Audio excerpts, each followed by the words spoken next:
पिछले 15 साल की परंपरा को कायम रखते हुए माइनॉरिटी वेलफेयर एसोसिएशन द्वारा इस साल भी अल्पसंख्यक समाज के मेधावी छात्र छात्राओं को सम्मानित किया, जिसकी शुरुआत हाफिज मोहम्मद दानिश की तिलावत कलाम पाक से हुई। उसके बाद मशहूर शायर अहमद मुजफ्फरनगरी ने कौमी तराना पढ़ा।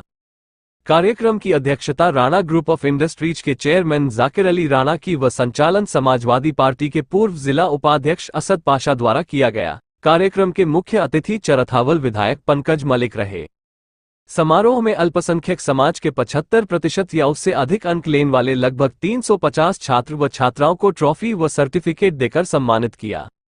इस अवसर पर बोलते हुए जाकिर अली राणा ने कहा कि बच्चों अपना लक्ष्य लेकर पढ़ना चाहिए, तभी सही मायने में भविष्य में सफलता मिल पाएगी। उन्होंने आगे कहा कि राणा ग्रुप हमेशा से बच्चों की तालीम पर जोर देता रहा है और आगे भी यदि हम शिक्षा को बढ़ाने के लिए तत्पर है।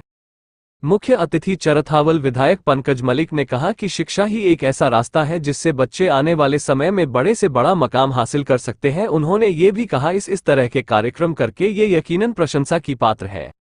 विशिष्ट अतिथि मशहूर कार्डियोलॉजिस्ट डॉक्टर सज्जाद मंजूर ने कहा कि तालीम ही एक ऐसा रास्ता है जो हमें पहचान दिलाता है और अच्छे बुरे की सीख देता है।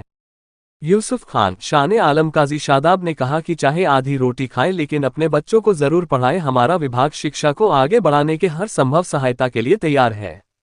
डॉक्टर जोया राणा व डॉक्टर अनुराधा वर्मा ने महिला शिक्षा पर जोर देते कहा कि अब लड़कियां भी लड़कों के बराबर पढ़ रही हैं और पूरे समाज को इस पर और ध्यान देना चाहिए।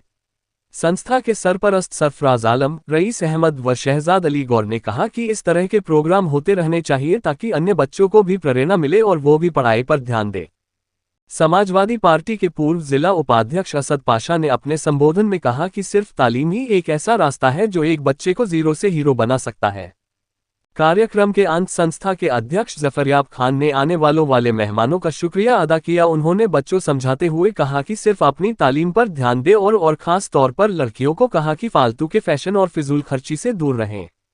संस्था के सचिव शान आलम ने सोसाइटी के रिपोर्ट कार्ड पढ़ा। प्रोग्राम में सरफराज आलम, याकूब सभासद, रईस अहमद, यूसुफ खान, मोहम्मद शादाब, शहजाद गौर, हाफिज दानिश, मोहम्मद इमरान सैफी, आस मोहम्मद आशू, इब्राहिम खान, खिलाफत राणा, मोहम्मद आसिफ, अब्दुल सलाम, मोहम्मद एजाज, असद पाशा आदि को शिक्षा के लिए दिए गए योगदान के लिए हदीरा स्टील की तरफ से प्रतीक चिन्ह देकर सम्मानित किया गया।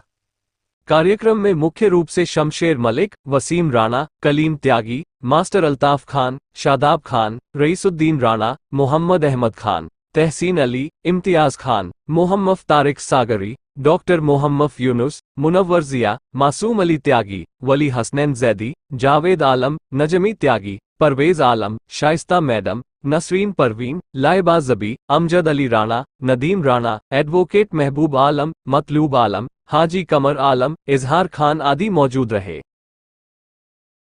आदरणीय डॉक्टर राणा जी,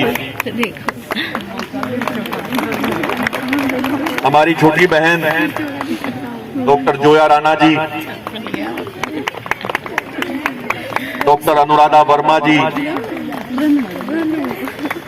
बादशाह जी, एडवोकेट अमजद अली साहब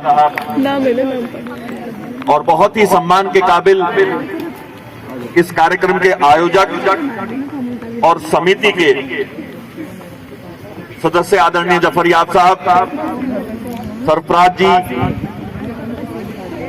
शान आलम जी, बहुत और दोबारा धन्यवाद देता हूं आदरणीय असद पाशा जी को। बहुत अच्छा लगा। मैं आदरणीय जाकिर राणा जी से जिक्र कर रहा था, पहले हम पढ़ते थे, उससे भी पहले के समय में एजुकेशन पे बहुत लोग बहुत ज्यादा हमारे समाज में ध्यान नहीं देते। कम से कम मुजफ्फरनगर की कल्चर में कम लोग ध्यान देते थे। आज बहुत अच्छा लगा देख करके कि हमारी बहनों के, हमारे भाइयों के इतने अच्छे नंबर आए हैं। आप लोग मेहनत कर रहे हैं, इसके लिए मुबारकबाद देता हूं आपको। और एजुकेशन एक बहुत बड़ा हथियार है, एक व्यक्तिगत जीवन में काम आने वाली, हर समय काम आने वाली एक चीज, चाहे वो लड़का हो या लड़की हो, भाई हो, बहन हो। एजुकेशन से ज्यादा कोई काम नहीं आता, क्योंकि एजुकेशन, जब आप कहीं एजुकेशन लेते हैं तो एजुकेशन के साथ साथ आपको संस्कार भी मिलते हैं। संस्कार हमेशा समाज में काम आते हैं। और आज तो जिन हालात में हमारा मुल्क खड़ा है, हमारे सभी समाज को आवश्यकता है एजुकेशन की। जिस तरह से हिंदुस्तान को, हमारे मुल्क को बर्बाद करने के लिए कुछ ताकतें लगी हुई हैं, भाई को भाई से लड़ाने का काम होता है, इसका एक ही तोड़ है, सिर्फ एजुकेशन। हमारे पूर्वज, हमारे बड़े जब इस देश को आजाद कराने की लड़ाई लड़ रहे थे तो उन्होंने ये नहीं सोचा था कि मैं हिंदू हूं या मुसलमान हूं, छोटा हूं या बड़ा हूं। हर व्यक्ति ने जो भी देश को, इस मुल्क को बचाने के लिए हो सका था, अपने खून का लाल रंग देख कर अपने मुल्क को देख करके शहादत देने का काम किया था हर वर्ग के लोगों ने। आज राजनीति के भेंट हमें इस हिंदुस्तान को नहीं चढ़ाना है। मैं पुनः, बातें तो बहुत सारी आपसे करनी थी।